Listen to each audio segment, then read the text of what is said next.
안녕하세요. 저는 이탈리아 피렌체 출신의 알레시아라고 합니다. 현재 저는 한국 대학교의 경영학과에 재학 중인데요. 제가 많고 많은 나라들 중 한국을 선택한 이유는 너무도 명확합니다.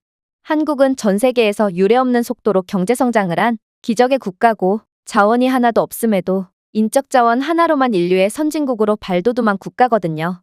이런 한국의 발전사는 제 꿈과도 연관이 있는데요. 저희 아빠는 할아버지로부터 물려받은 숙박시설 몇 채가 있고 제가 준비가 되면 건물들을 물려주겠다고 하셨기 때문입니다. 그러나 옛날에는 잘 나갔던 저희 가족의 숙박시설 사업은 현재 최악으로 치닫고 있기에 저는 한국에서 많은 것들을 배운 뒤 한국이 그랬던 것처럼 빠른 속도로 사업을 궤도에 올려놓겠다는 목표를 갖고 한국으로 오게 된 것이죠. 그러나 아빠는 제 한국 유학을 무척이나 탐탁지 않아 하셨어요. 아빠는 매일같이 한국 같은 후진국이자 시민의식도 형편없는 국가에서 대체 뭘 배우냐며 다시 피렌체로 돌아오라고 하셨거든요. 사실 한국에서 직접 살아본 저는 한국이 이탈리아보다 선진국이고 시민의식도 훨씬 높은 나라라는 것을 알고 있습니다. 그러나 또 아빠의 입장이 이해가 안 되는 것도 아니었어요.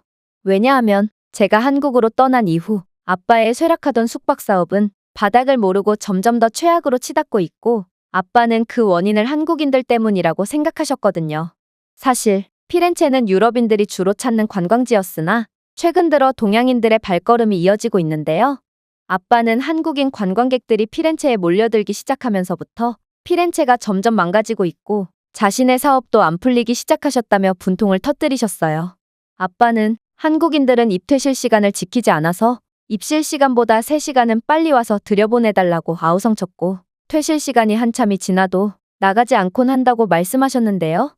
이들의 말도 안 되는 요구를 들어주지 않으면 꼭 별점을 깎고 안 좋은 후기를 작성했는데 또 이들의 요구를 들어주다 보면 한도 끝도 없고 다른 손님들에게 피해가 가기에 문제가 이만저만이 아니라고 했죠. 심지어 언제 한 번은 숙소에서 가스가 새는 것 같다는 검침원의 전화가 온 적도 있다고 했는데요. 놀란 아빠는 숙소로 황급히 뛰어들어갔고 이내 충격적인 장면을 목격하셨다고 했습니다. 한국인들이 퇴실한 숙소에는 물이란 물은 전부 틀어져 있었고 창문이 열려 있음에도 난방이 가장 덥게 틀어져 있었거든요. 그리고 이들은 아빠가 서비스 차원에서 구비해놨던 샴푸와 바디샤워도 전부 짜놓고 갔는데 이건 도난 방지를 위해 잠가놓은 상태였기에 일일이 손으로 펌프질했다는 뜻이죠. 결국 이들은 3일만을 묵고 갔는데 물 100톤을 사용했고 창문을 열어놓고 하루 종일 틀어놓은 난방비 등을 포함하면 아빠는 엄청난 손실을 입게 되었습니다. 아빠는 경악을 금치 못하고 시설에 묵었던 한국인에게 전화를 했지만 그들은 정말 상상치도 못한 반응을 보였다고 했어요. 당신들이 먼저 턱없이 비싼 숙소비를 책정했고 나는 최대한 이득을 보기 위해 물을 틀어놨을 뿐이야. 어차피 그래봤자 당신에겐 남는 장사 아니야? 도대체 업체가 손해를 보는 것과 이들이 이익을 보는 것이 무슨 상관이 있다고 이런 만행을 벌이는 건지 아빠는 이들의 어처구니 없는 논리에 말문이 막혔다고 하셨죠. 그리고 아빠는 이런 식으로 돈이 아깝다며 물을 틀어놓고 간다거나 시설물을 훼손하는 한국인들이 너무 많아서 적자가 이만저만이 아니라고 말씀하시며 화를 내셨는데요. 사실 한국인에 대해 그 누구보다 잘 아는 저로서는 이건 한국인의 행동이 아니라는 것을 단번에 눈치챌 수 있었습니다. 한국인들은 숙박시설을 사용한 뒤 침구까지 정리하며 방 청소까지 마친 후에야 퇴실하는 매너 있는 사람들이기에 저는 아빠가 겪은 사람들은 한국인이 아닐 거라고 말씀드렸는데요. 그러나 아빠는 제 말에 정색을 하실 뿐이었죠. 아빠는 한국인의 짓이 틀림없다며 물론 여권검사는 못했지만 그들은 자신들을 한국인이라고 소개했고 한국인이니 웰컴 드링크나 가격 할인을 해줄 수는 없냐는 황당한 제안까지 건넸다는 거 아니겠어요? 사실 아빠는 저가의 숙소를 많이 파는 박리담회식 정책으로 사업을 하고 계셔서 손님들의 여권을 일일이 검사해보는 등의 엄격한 절차는 거치지 않고 있습니다. 그저 구두로 국적이나 이름 등을 메모해두며 혹시 모를 상황에 대비하는 게 다죠. 어쨌든 저는 아빠에게 한국인들은 절대로 공짜를 요구하지 않을 뿐더러 오히려 무료를 권해도 거절하는 신사적인 사람들이라고 말했고 그 사람들은 한국인이 아닐 거라고 말씀드렸습니다. 그랬더니 아빠는 한국은 가난한 국가답게 한국인들은 머리도 제대로 안 감고 도대체 언제 씻고 안 씻었는지 몸에서는 악취가 가득했으며 사람들의 키도 상당히 작았다고 말하는 거 아니겠어요? 그러면서 CCTV에 포착된 민폐 단체 관광객 사진을 보내더군요. 그리고 이 사진을 본 저는 이들이 한국인을 사칭한 중국인임을 단번에 알아챘습니다.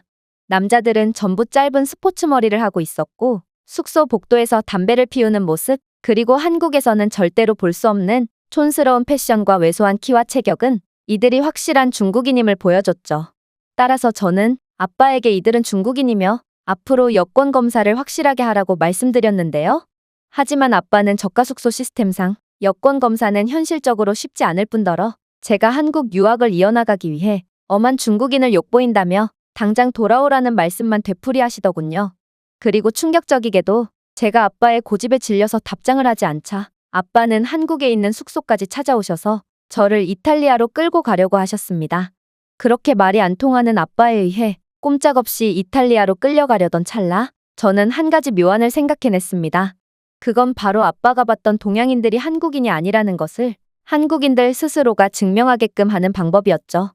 그래서 저는 아빠에게 한국의 지하철을 구경시켜 드려야겠다고 생각했습니다. 아빠는 대중교통은 싫다며 기겁을 하셨는데 그도 그럴 것이 이탈리아나 유럽의 지하철에서는 온갖 범죄가 일어나서 위험하거든요. 그래서 아빠는 한국의 대중교통도 유럽과 비슷할 거라 생각하셔서 이 먼 길을 택시를 타고 오셨다고 하셨죠.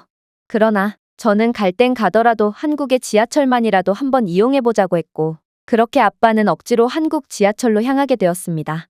그리고 한국 지하철 승강장에 도착한 아빠는 경악을 금치 못하셨는데요. 한국인들은 단 한 명의 예외 없이 전부 다 줄을 서서 차례를 기다리고 있었거든요. 이탈리아의 대중교통에서는 줄 따위는 서지 않고 내리는 사람이 채 내리기도 전에 모든 사람들이 지하철로 뛰어들어서 엄청난 무질서와 싸움이 일어나곤 합니다. 또한 여기에 소매치기단도 합세해서 혼란은 더욱 가중되죠.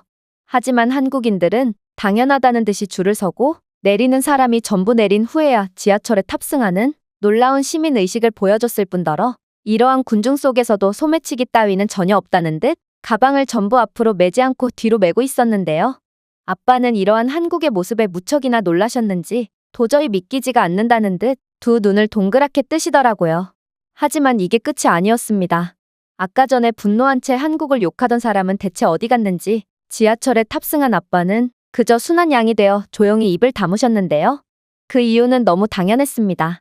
아빠의 키는 176cm로 이탈리아의 평균 신장보다 큰 키였는데 한국의 지하철에서는 아빠보다 작은 키를 가진 남자는 눈을 씻고 봐도 도저히 볼 수 없었고 아빠는 큰 키의 한국인들에게 둘러싸여 그만 아이가 돼버리고 말았거든요.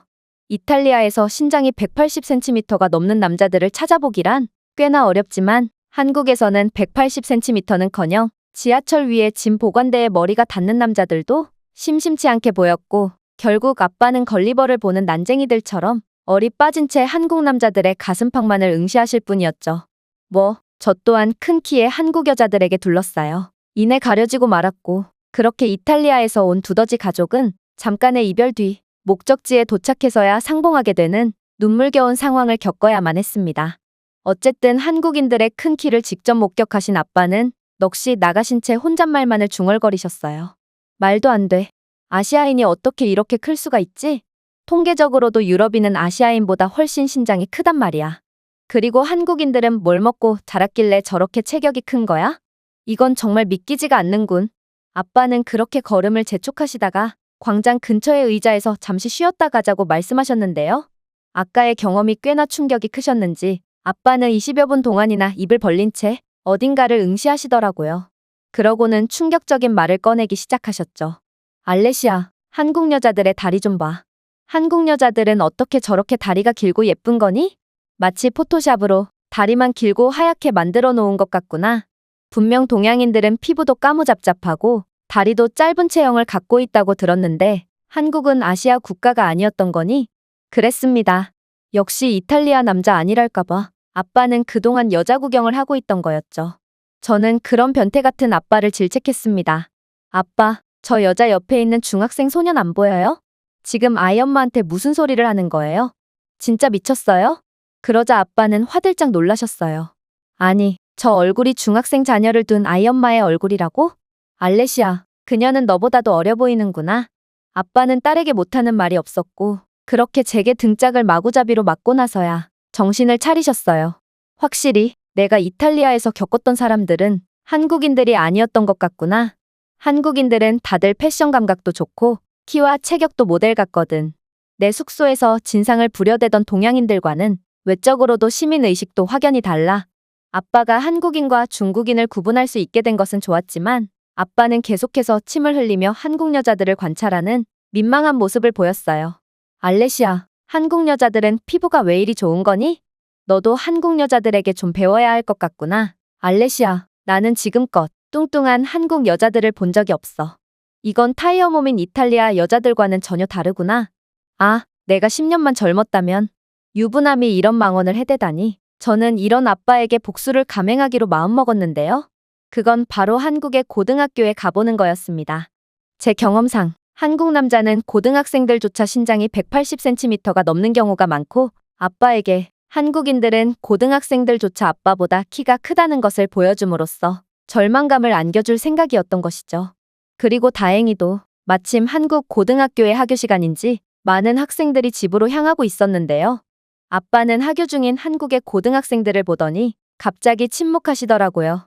아마 그들은 얼핏 봐도 아빠보다 머리 2개는 차이 날 정도로 키가 컸고 어깨도 아빠보다 한 뼘은 더 넓기 때문인 것 같았는데 아빠는 그러한 한국 고등학생들의 우월한 신체 조건을 보고 그만 넋이 나가신 모양이었습니다. 그래서 저는 그런 아빠를 골탕 먹이기 위해 말을 걸었는데요.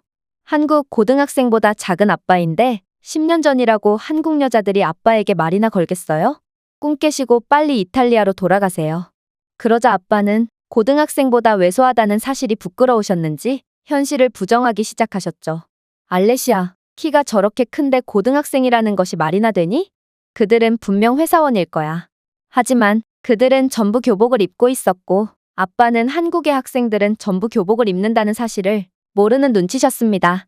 그래서 저는 하이스쿨이라고 쓰여있는 영어 표지판을 가리켰고 표지판을 본 아빠는 상처를 받으신 듯 고개를 푹 숙이셨죠.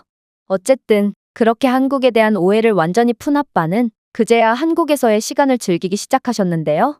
모든 것이 디지털화되어 있고 도시 인프라도 이탈리아와 비교도 안 될 정도로 발전되어 있는 한국의 모습에 아빠는 그동안 자신이 우물한 개구리였다며 한국의 선진적인 모습에 감탄하시더군요. 또한 아빠는 한국인들의 따뜻한 인품을 보고도 놀란 눈치였는데요. 그도 그럴 것이 이탈리아인들은 관광객들만 보면 바가지를 씌우려 하고 소매치기를 하는 경우도 많으며 심지어 사진 한 장만 찍어달라고 부탁해도 귀찮다며 무시하는 경우도 있는데요. 그러나 한국인들은 저희 부녀가 관광지를 돌아다니고 있으면 하나같이 먼저 다가와서 사진을 찍어주는 호의를 베풀어줬거든요. 또한 식당에서도 바가지는커녕 밥그릇에 머리를 파묻고 정신없이 한식을 즐기시는 아빠를 본 식당 주인분들은 외국인이 한식을 잘 먹는다며 음료수나 음식 등 푸짐한 서비스를 주시며 저희를 감동시켜 주시기도 했죠. 그렇게 저를 끌고 가기 위해 한국에 온 아빠는 오히려 한국에서 조금 더 머물고 싶다고 말씀하시며 한국에 대한 애착을 보이셨는데요. 심지어 저보고 빨리 대학교를 졸업한 후 자신의 사업을 물려받으라며 자신은 한국으로 은퇴 이민을 오겠다고까지 말씀하시더라고요. 언제는 가족이야말로 세상에서 가장 소중하니 한국에 가지 말고 피렌체에서 평생을 함께 살자더니 역시 이탈리아 남자는 믿으면 안 된다니까요.